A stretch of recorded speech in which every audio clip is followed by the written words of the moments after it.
Claro que tem, a gente aqui não sabe. Exato. Aqui, ó, Antofagasta, chegamos no Pacífico. Fala aí. Falar o quê? Você já falou o que tinha que falar? Bem aqui, eu caí uma vez de moto com uma BMW, mesmo com uma 310. Filho do Paulinho, Marcelo, vocês vão conhecer, campeão mundial de freestyle. E aqui do lado esquerdo tá a pista, onde ele salta.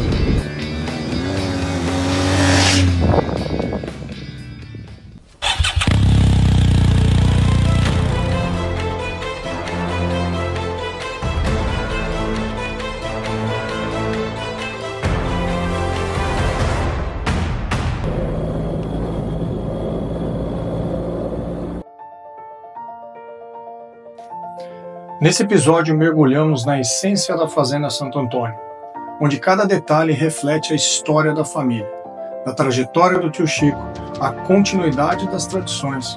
Essa fazenda é o coração pulsante de um legado que transformou desafios em conquistas.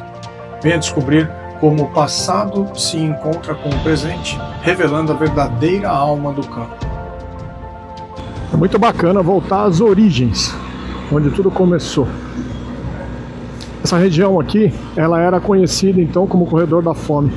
Tudo começou com o meu tio Chico, irmão da minha avó. E ele, técnico agrícola, começou a comprar a propriedade, e o café ajudou muito essa expansão. Cometi um pequeno equívoco nessa narração na linha do tempo. O Eduardo já vai ajustar a correção na sua conversa comigo. Então a lavoura foi aumentando de tamanho conforme também ele foi comprando mais terra. Naquela época, a paridade de preço entre o que você produzia contra o que valia a terra não tem nada a ver com o que era hoje. Ao longo do tempo, a fazenda ele já tinha uma propriedade maior, começaram a produzir leite. E não demorou muito tempo para ele perceber que seria interessante, além de agregar valor no próprio produto da fazenda, gerar também um benefício para a região. Então ele foi prefeito da cidade por muito tempo. Eu tenho certeza que essa era uma visão muito pragmática com relação a ele, melhorar a questão de receita e melhorar uma atividade na região. Então o laticínio veio para também melhorar essa condição aqui. E eu me lembro muito bem que ele se colocava como produtor, ou seja, se o leite baixa, se o leite sobe, eu recebo a mesma coisa para quem eu estou pagando. A fazenda não tem nada a ver com a indústria. A visão, aqui começa a fazenda. Muito legal. O Eduardo, então, já a fazenda então, com café, com leite, foi estabelecida perto dos anos 70 áreas de seringueira. E o tio Chico falava que são 3 filhos, o Eduardo, o Paulinho e a Ivete. Ó, cada pedaço desse aqui vai ser a aposentadoria de vocês. Então tem áreas de seringueira dos anos 70 aqui. E isso evoluiu, o laticínio evoluiu, ficou muito grande, muito moderno. E o Eduardo foi para a Exalc, foi se formar em agronomia. E para se manter em Piracicaba, ele ia de Kombi levando queijo para vender lá. Morou na Arado, era o Chico Queijeiro, Chico Herculândia, vendia queijo lá. Então foi uma vida muito brigada, muito batalhada com relação a isso aí. Se formou em agronomia, trabalhou na Casa da Agricultura, tocava sempre a fazenda aqui também. É um técnico excelente. Depois ele foi para a coordenadoria da CAT aqui no estado de São Paulo e foi eleito agrônomo do ano. E para coroar, desenvolveu ao longo de muito tempo um cultivar, ajudou a desenvolver junto ao IAC, o Instituto Agronômico de Campinas, um cultivar que fosse tolerante a nematóide. A nematóide é um problema grande nessa região aqui, principalmente em solos mais arenosos. Estou falando da cultura do café. Então ele ajudou a desenvolver isso, e no ano passado esse cultivar passou a ter o nome dele, o IAC Herculândia, que é a cidade aqui, fora as iniciais do nome dele. Depois que o tio Chico faleceu, passaram por um processo de sucessão e essa sucessão levou inclusive à venda do laticínios, aí foi uma questão estratégica da família. E aí houve uma divisão da área entre os irmãos, ele ficou com uma área menor, mas ficou com a sede do café, ficou com essa sede da seringueira. É um técnico fora do comum, é ele que me inspirou a ir para agronomia. Exatamente no momento em que nem esse, que uma vez eu desci da caminhonete que a gente buscava o leite na outra estância, para abrir uma porteira para ele passar com a caminhonete, com uma F4000 cheia de latões. Quando eu voltei, ele falou assim: Fê, você quer fazer o quê? Eu falei: acho que vou fazer veterinário. Ele falou: não, você vai fazer agronomia. Você vai fazer agronomia e você vai fazer na Exalc. Exatamente num momento igual a esse daí.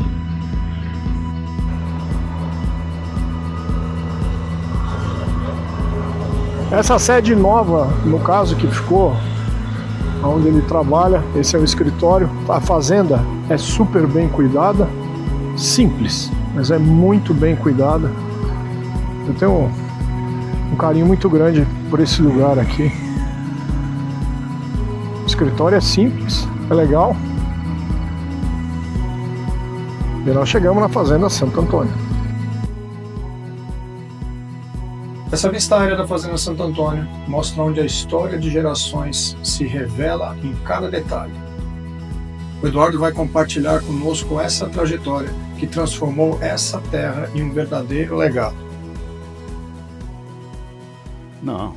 Começou sem nada. Meu pai era técnico agrícola e ele foi trabalhar inicialmente como técnico agrícola. Depois os meus avós vieram para cá, para Herculândia, e aqui em Herculândia meu avô ele tinha um escritório de contabilidade, ele é técnico em contabilidade e começou a trabalhar em contabilidade. Meu pai era técnico agrícola, ele exercia essas funções e muito cedo ele tinha aptidão pela política. E aí aos 24... Mas nada a ver com fazenda ainda, né? Não. Aí aos 24 anos de idade ele já entrou como vereador. Antes disso, meu avô, junto com meu pai, compraram uma propriedade pequena de 14 alqueires, próximo à cidade de Herculândia, né? E onde ele formou os primeiros 20 mil pés de café. E aí sempre teve uma paixão muito forte pela cultura do café. E quando ele teve uma boa safra de café, apareceu a oportunidade de comprar aqui a Fazenda Santo Antônio. E procurando sempre essa sustentabilidade, nós buscamos as informações para que a gente pudesse ver o que poderia ser derrubado de mata, porque naquela época o conceito era esse. Você derrubava a mata para explorar uma determinada cultura, mas sempre focado na legislação, onde você teria que ter 20% da propriedade em reserva legal. Foi quando nós instalamos aqui a cultura do café. Junto com a cultura do café, nós tínhamos o gado de leite. O gado depois do café. Não, primeiro gado, depois do café. Primeiro gado. É. Nós tínhamos um gado de leite gir, que a gente foi aprimorando, esse gado de leite. E a gente fazia cruzamento com o holandês. E da rentabilidade do gado, nós começamos a formar mais área de café. Mais áreas de café. E paralelamente a isso, eu tinha ido fazer, eu ajudava inicialmente o meu pai nas atividades de fazenda, aí eu fui para Piracicaba fazer agronomia na Exalc.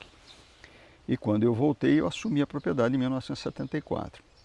Então foi aí que a gente ampliou a área de café. Foi aí que entrou a seringueira? A gente plantou a seringueira. E a seringueira até porque era uma cultura do ponto de vista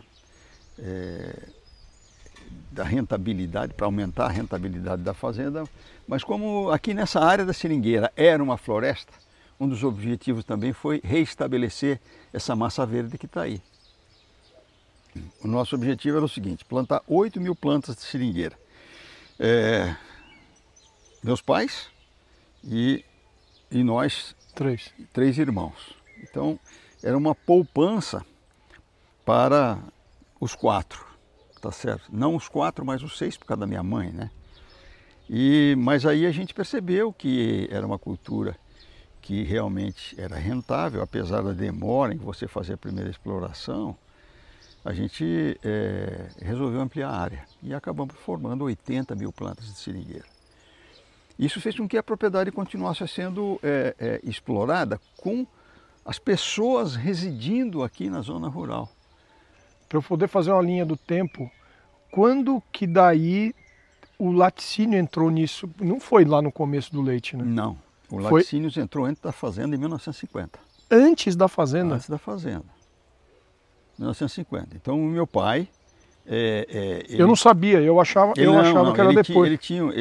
Ele junto com meu avô, ele veio para cá e ele começou a trabalhar como técnico agrícola. Aí ele entrou muito cedo na política e ele era um cara que tinha uma visão futurista. Então tinha uma pequena indústria de laticínios aqui e o que ele fez? Ele procurou o proprietário dessa indústria de laticínios e ele acabou se tornando sócio dessa empresa. E à medida que o tempo foi passando, ele comprou as cotas dos outros sócios e aí ele ficou com laticínios durante 50 anos. Era uma empresa que recebia 1000 litros de leite por dia e quando nós vendemos o laticínio ela recebia 300 mil litros de leite por dia. No começo era Deu bem mais de que 50 anos, né? Porque... 55 anos. Eu lembro da festa de 50.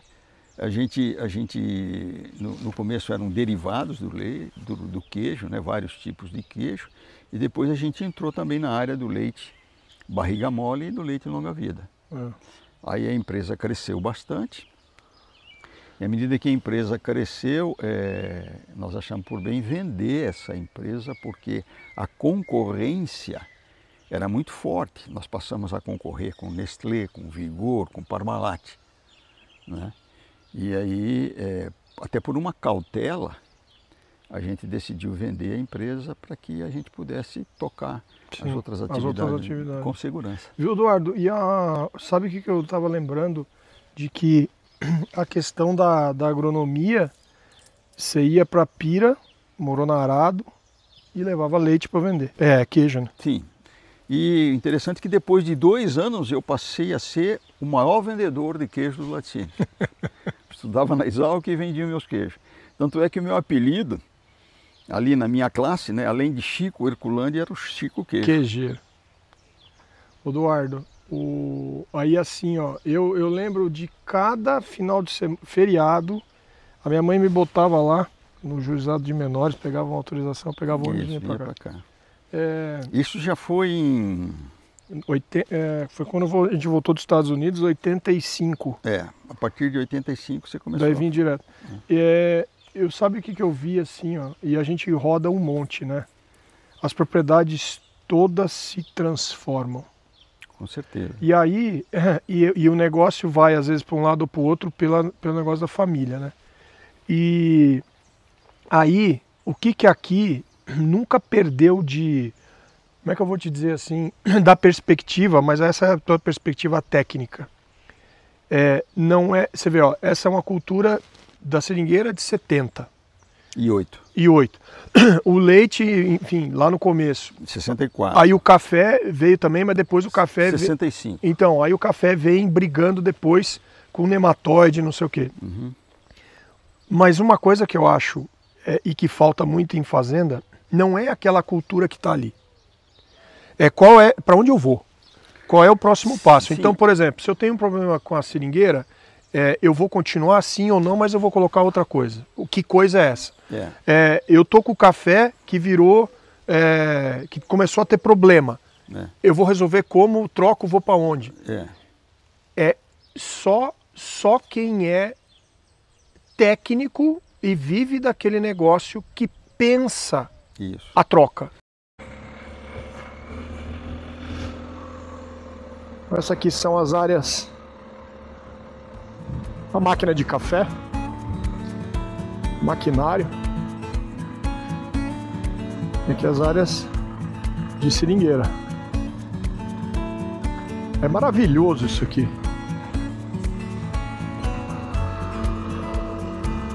Olha que ambiente, olha que coisa maravilhosa.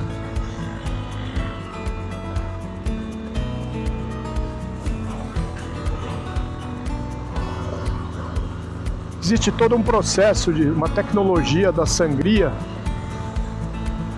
dessas canecas. Tem o que eles chamam de painéis. Então você vai sangrando a árvore de um lado, depois você sangra a árvore do outro. Tem toda uma tecnologia para fazer com que ela produza cada vez mais.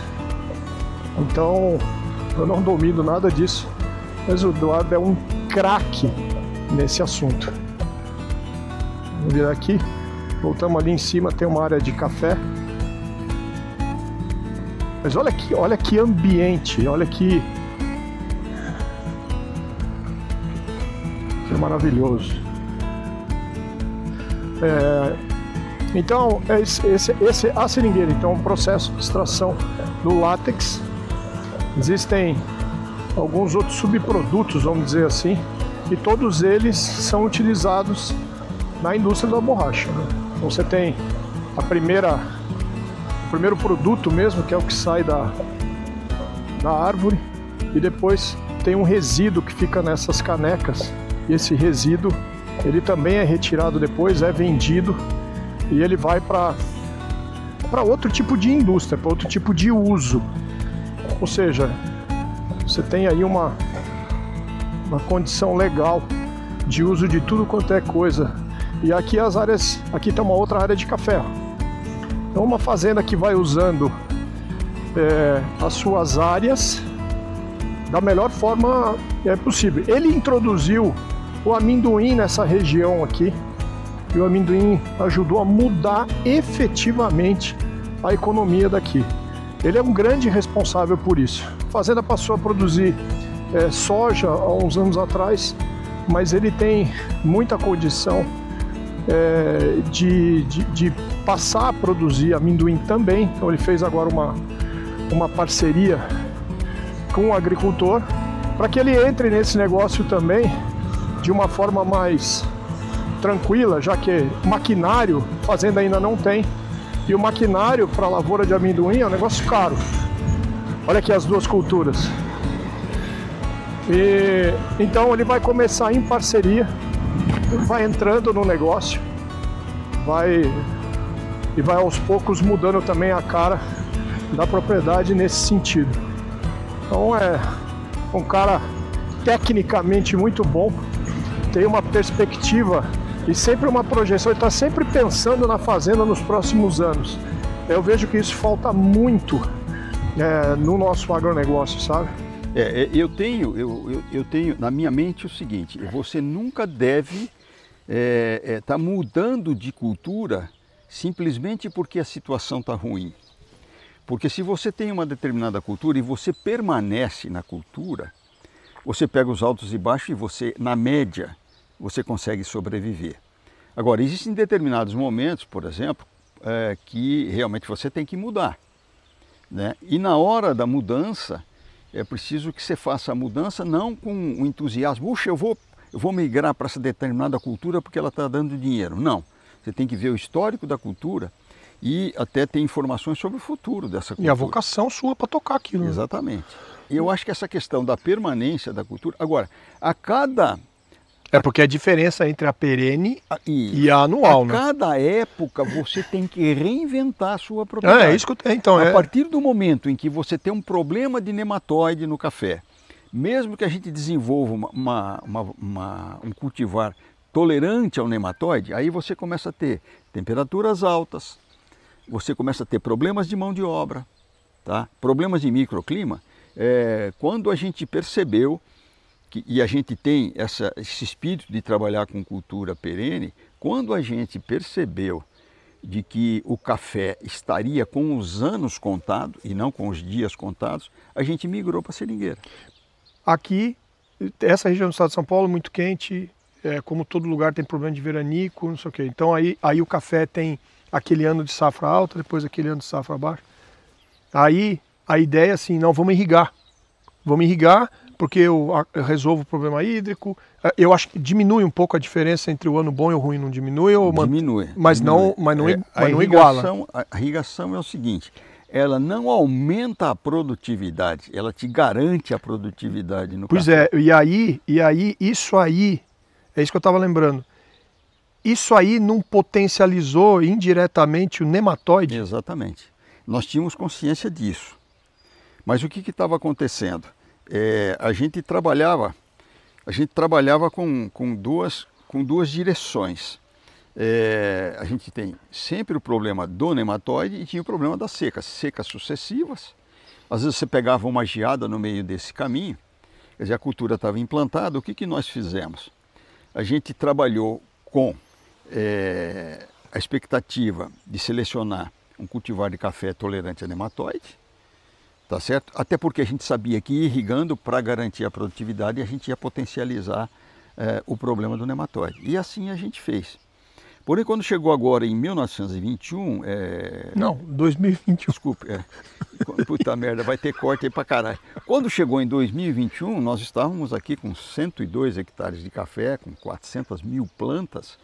Aí veio uma geada que realmente... Que ano? 2021. 2021. Veio uma geada que pegou 50% do nosso parque cafeeiro. Aí, nesse momento, vamos reinventar novamente a propriedade. Aí a gente começou a fazer o cultivo da soja. E aí, o que nós estamos fazendo no momento? Nós reduzimos a área de café, estamos mantendo a área de seringueira e estamos migrando para a cultura do amendoim. Por quê? Porque aqui na região é onde nós temos as melhores condições edafoclimáticas para o cultivo do amendoim. E por que eu não entrei no amendoim antes? Aquele espírito conservacionista. Sim, mas você que trouxe a tecnologia para a região. A gente trouxe essa tecnologia para cá e apesar disso eu não entrei no amendoim. Eu não entrei no amendoim porque eu nunca admiti aração e gradiação de solo. Eu sei. Tá certo? Agora sim, nós temos já o plantio de amendoim com cultivo mínimo, empalhada.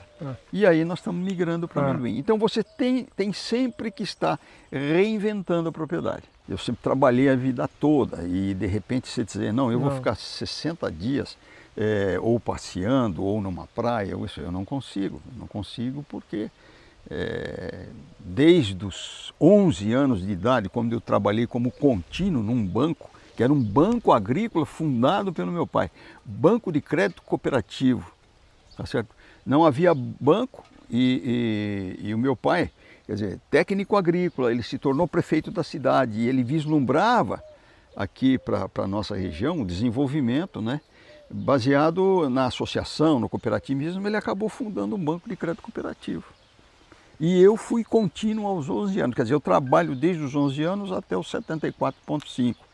Então, eu estou saindo aos poucos, mas eu não consigo sair totalmente porque você fica parado, a cabeça começa a girar e causar problemas. Então, quer dizer, eu preciso, ao menos cada 15 dias, ou cada 3 semanas, estar por aqui, estar olhando, dando um giro geral na fazenda e fazendo um relatório para os filhos, olha, observei isso, eu acho que a melhor conduta é essa, vocês devem ir por aqui, por lá, essa é a função.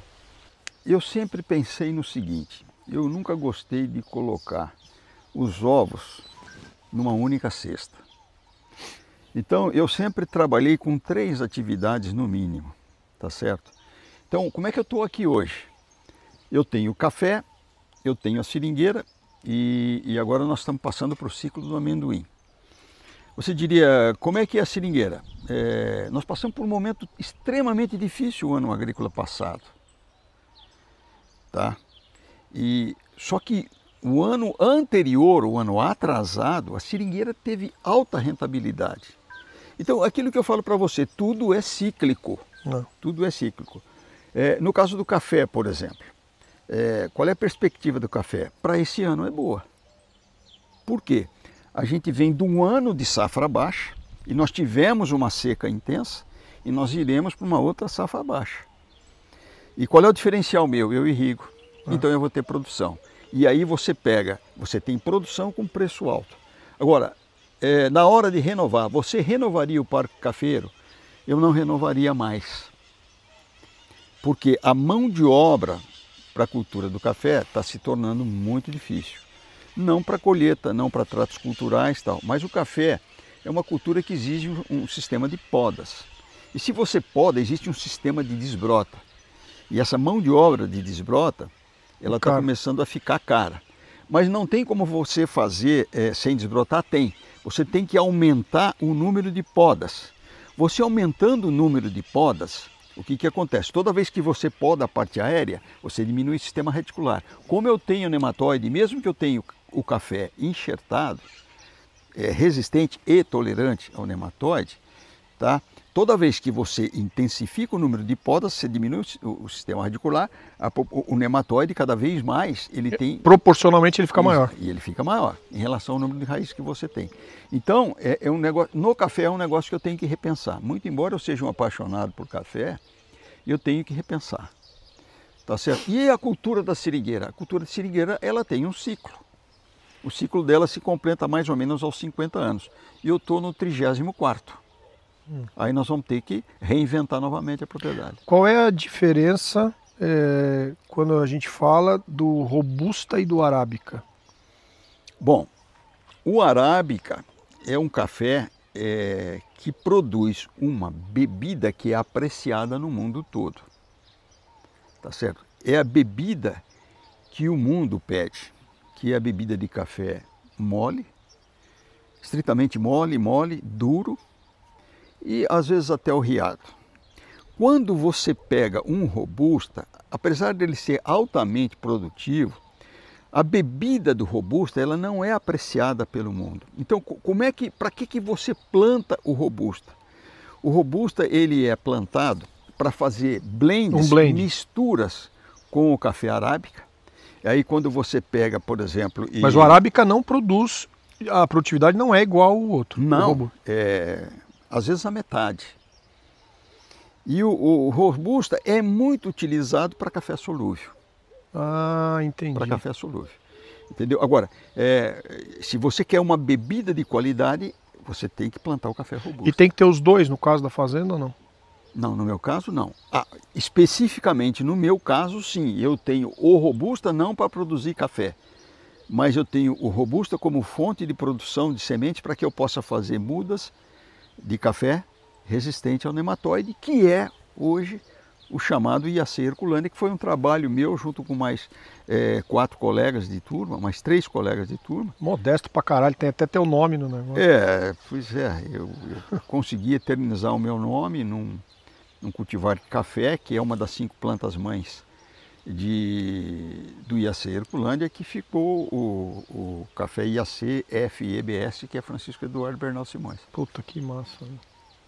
Uma coisa é fato, essa fazenda é o grande exemplo de que você tem que fazer na sua propriedade aquilo que o seu DNA lhe convém. Ou seja, do que eu sou bom para fazer? Eu sou bom para fazer cana-de-açúcar, eu sou bom para criar gado, eu sou bom para tirar leite, eu sou bom, enfim, para produzir soja, não sei. Então, a melhor fazenda é aquela que está dentro de ti, é aquela que está dentro da melhor possibilidade do produtor. Hoje eles não produzem mais leite, mas foi uma atividade que eles souberam fazer muito bem. Então os passos que são dados sempre são para melhoria, né? Sempre são para ter uma perspectiva ao longo dos anos. O nosso negócio é familiar, sempre é. E ele tem uma preocupação, além de técnica, como tecnicamente ele é excelente, essa visão técnica leva ele a ter uma visão da questão dos filhos. E 2 dos filhos são agrônomos. Lembra que eu disse que vocês conheceriam o Marcelo? É uma história que nós nos orgulhamos muito. Eu comecei a fazer pro lado direito, eu só faço pro lado esquerdo. Aí eu comecei a fazer pro lado direito, porque o pneu tava torto. Aí empinava a moto e ficava jogando, né? Aí comecei a aprender a fazer pro outro lado.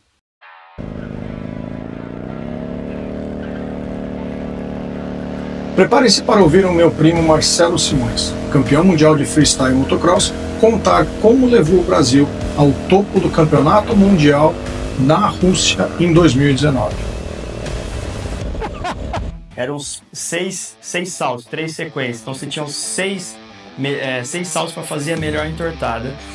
Eu fiz 2, na terceira eu acabei cruzando demais a rampa, puxando demais e tipo, já saí meio que querendo voltar, assim, tomei um puta susto, e a moto entortou muito, faltava 2 saltos e eu passava por trás dos boxes, assim, e eu ia abandonava, ia parar afinal, porque eu tava, meu, coração disparado lá meio.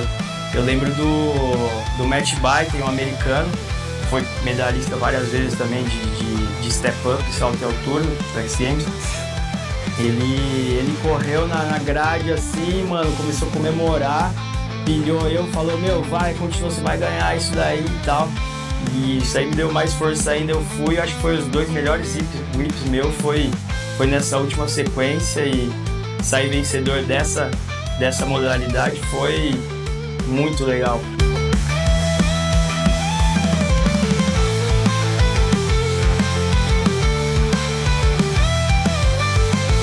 Voltou pro Brasil, as mídias, as redes sociais, tudo mais bombando, patrocinador, todo mundo assim, família, familiares, amigos, todo mundo curtiu muito. Foi um feito assim muito bom mesmo pra gente, pra mim, principalmente, pra minha carreira. E tamo aí, meu, tô mais animado do que nunca. Treinando sozinho aqui, continuando treinando sozinho em casa, mas mais animado, mais motivado, e espero fazer mais e mais com eventos como esse, feitos como esse.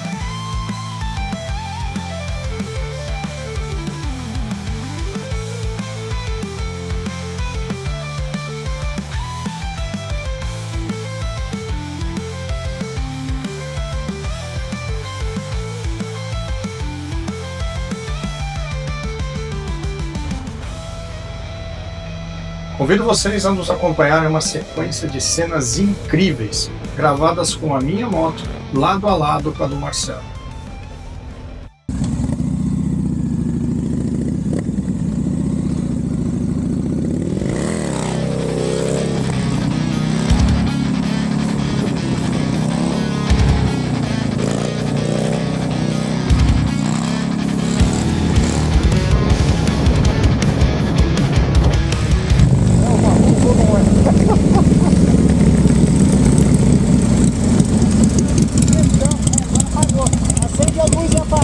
Ela está acendendo a injeção.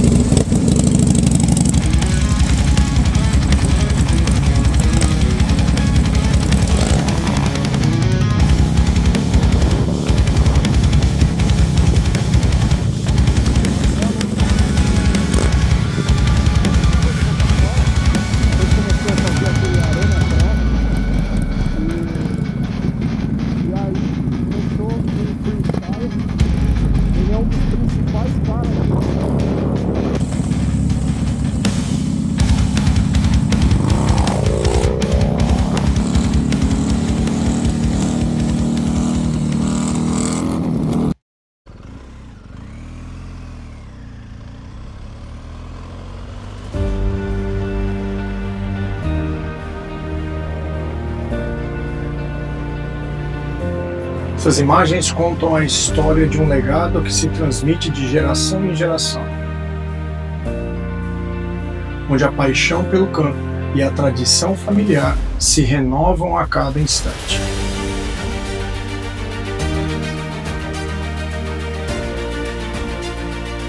Esses episódios se entrelaçam em uma jornada que celebra um legado familiar. Cada estrada percorrida, cada conversa inspiradora e cada imagem emocionante reforçam a tradição e a paixão que molda o nosso futuro no campo.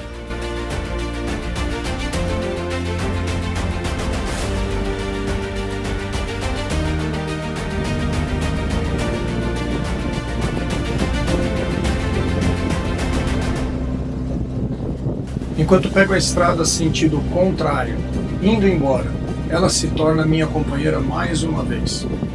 Recordo com carinho os dias de infância nessa fazenda, acompanhando meus primos e descobrindo o amor pelo campo. Levo comigo essas lembranças e a certeza de que cada jornada guarda novas histórias.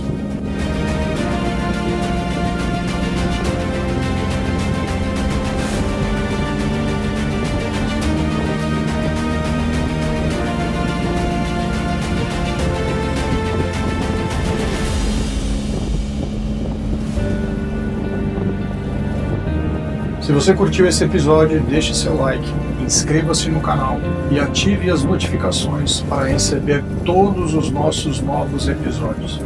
Compartilhe com seus amigos para que ninguém perca nenhuma das nossas aventuras. Um abraço, Felipe Moura, e a gente se vê pelo campo.